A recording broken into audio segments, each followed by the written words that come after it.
guys, I'm Mrs. Delich. I teach 4th grade, and today I'm going to be reading you Chapter 5, At Home with the Brisbanes. It's a foggy morning in the swamp. On most mornings, you can see everything clearly. The slithering snakes and the soaring birds, the insects, the darting and swooping. But in the fog, nothing is clear. All I can see are shadows. But I don't know what they are. I hope the fog clears soon, because I'm getting hungry. I come out of the fog when Mrs. Brisbane begins our lessons. I'm not sure I understand what she's talking about. Nouns, verbs, adjectives? What kind of animals are those? The thought of being chased by an adverb frightens me. There are a lot of other things I don't understand. Why does Tabitha seem so sad and lonely? Yet she acts rude when someone else is friendly. And why on earth do the students always giggle at Humphrey's annoying antics? I feel as useless as a toothless alligator. In the swamp, I could hop to it and get things done. I'd grab a cricket with my tongue, challenge Jumpin' Jack to a hopping contest, or discover a new puddle to soak in. Here, I watch things happening, but I can't do anything to change them. Late in the afternoon, Tabitha comes over to my tank. I hope she won't be rude to me. I think Heidi is being mean about you. I bet it's because you're new to room 26. Tabitha sighs softly. I'm new here too. It's hard to get used to it. It's not like my old school. I know, I tell her. It's nothing like the swamp either. My loud boings make her smile. You probably don't even know what I'm saying, Tabitha tells me. I do a couple of hops and I say, yes, I do. My boing, boing makes her giggle. I do a couple of hops and say, yes, I do. My boing, boing makes her giggle. You're funny, OG, she says. Do it again. All right, I hop again because Tabitha has a nice smile. You understand me, but why do you always say boing? She asks. If I tried to explain, she wouldn't understand. I would like to understand why she keeps Smiley in her pocket. I don't think anybody in room 26 understands Tabitha. At least not yet. I don't think they really understand me either. I have a new foster home and a new mom, Tabitha tells me. She's nice and Mrs. Brisbane is nice too, but I don't feel like I really belong here. Do you? I thought I did. I answer, but now I'm confused too. Tabitha grins. I love talking to you, she says, and when you answer back, it's almost like you understand what I'm saying. I'm trying hard to understand a lot of things, but I wish she knew that I realize how tough it is when so much has changed. After Tabitha returns to her seat, Humphrey starts squeaking nonstop. Is he jealous because she talked to me, or does he understand her problem too? I know he didn't come from the swamp, but he might have had another home before room 26. No matter how hard I listen, one squeak still sounds exactly like the other. I am almost relieved when he stops squeaking and hops on the screeching wheel. There's so much about room 26 that is foggy to this green froggy. And then it's Friday again, and Mrs. Brisbane says that Humphrey is going home with Miranda. I can tell Humphrey really likes her. He always scrambles to the front of his cage when she's nearby. I can tell that she likes him too. Whenever she looks at Humphrey, she smiles. She must enjoy squeaking more than I do. But when Mrs. Brisbane announces the news, Humphrey's squeak sounds worried. Luckily, before Miranda's dad comes to pick up Humphrey in his cage, Miranda tells him, "Don't worry, Humphrey, my dog won't be there to bother you." My furry little neighbor perks up. "Squeak," he says. Now he's happy. I guess he doesn't care for dogs. For such a tiny creature, he sure is complicated. At least I have a nice quiet weekend to look forward to with no squeaking and no screechy wheels. But I am surprised when Mrs. Brisbane comes up to my tank after school and says, "OG, I worried about you all last weekend. So I'm taking you home with me this time. If she's worried about me, she must like me at least a little bit. That makes me feel as cozy as a lizard snoozing in a sunbeam." I could almost jump for joy.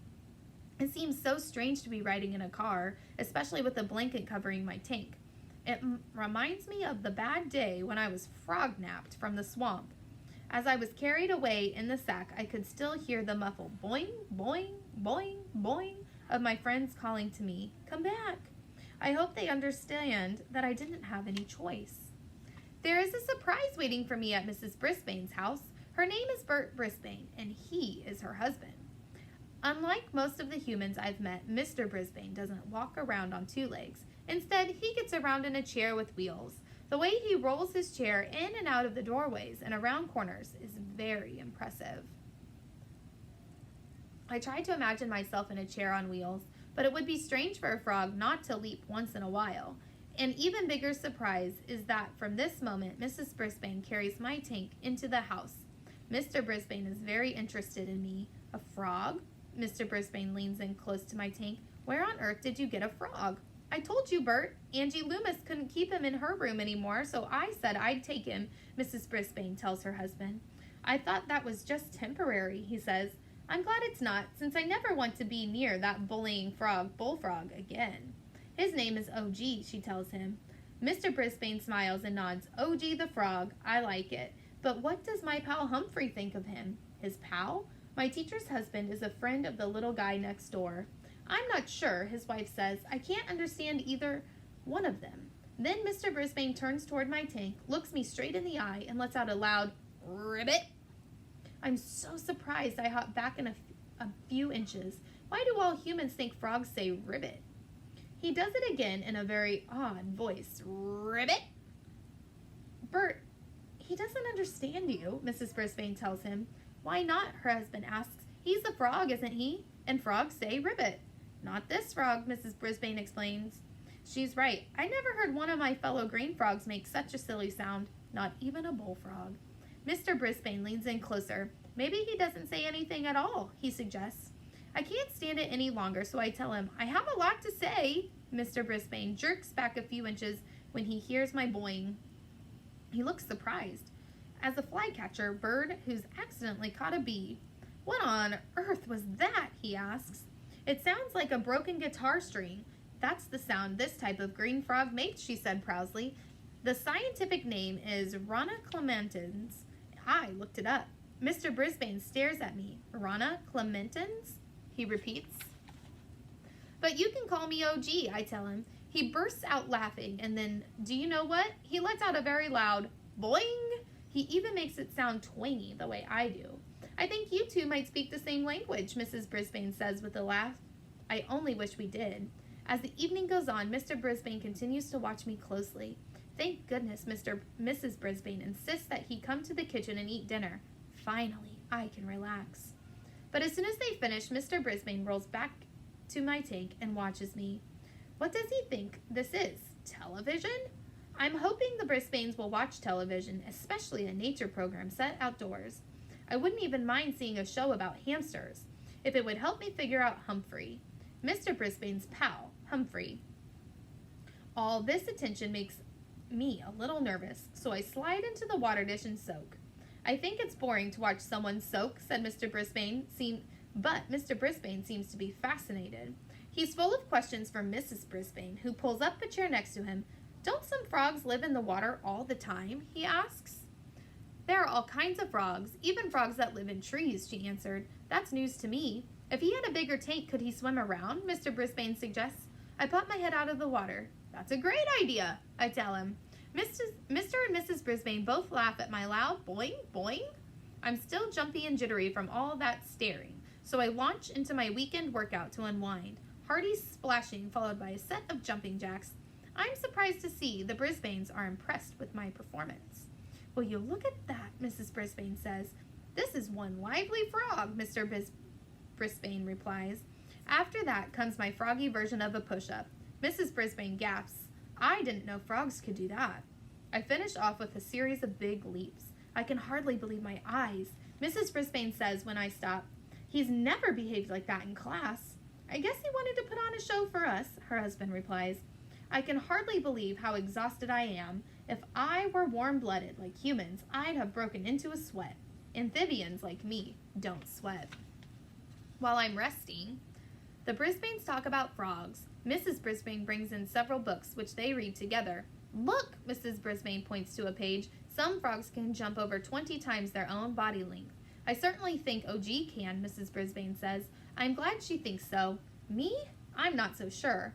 That reminds me of an old joke, her husband says. What do you get when you cross a frog and a bunny? I'm thinking the answer has something to do with hopping, so I'm surprised when he tells her, a ribbit. I guess he already forgot that green frogs like me don't say ribbit. Still, it's as good as any of Kirk's jokes. Then he has another riddle. What did the bus driver say to the toad? Mrs. Brisbane shakes her head and Bert replies, hop on!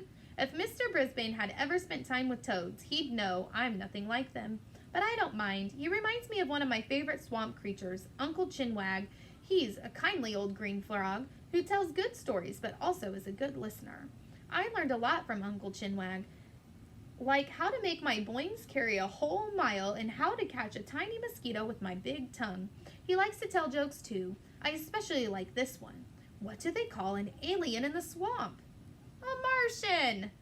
I'll bet Mr. Brisbane would like that joke, but if I tried to tell him, he'd just laugh at my boing boing, boing boing. This frog is a treasure. Mr. Brisbane tells his wife, you should enter him in one of those frog jumping contests. They really have such things. I like the way he thinks. Of course, I've been in many frog jumping contests in the swamp. Sometimes I even won. Mrs. Brisbane sighs. I like OG, but I do have a problem with him. Those words would have given me a chill, but amphibians don't get chills. That's a cold-blooded thing again. But why on earth would she have a problem with me? Our classroom isn't anything like the swamp, she continues. Is he happy in his tank? I mean, Humphrey has always lived in a cage. That's different. That's the truth. The hamster is as different as any creature I've known, including crickets and mosquitoes. I didn't understand Humphrey at first, she says, but he seemed so happy. He helped the students, and when I brought him home, he cheered you up.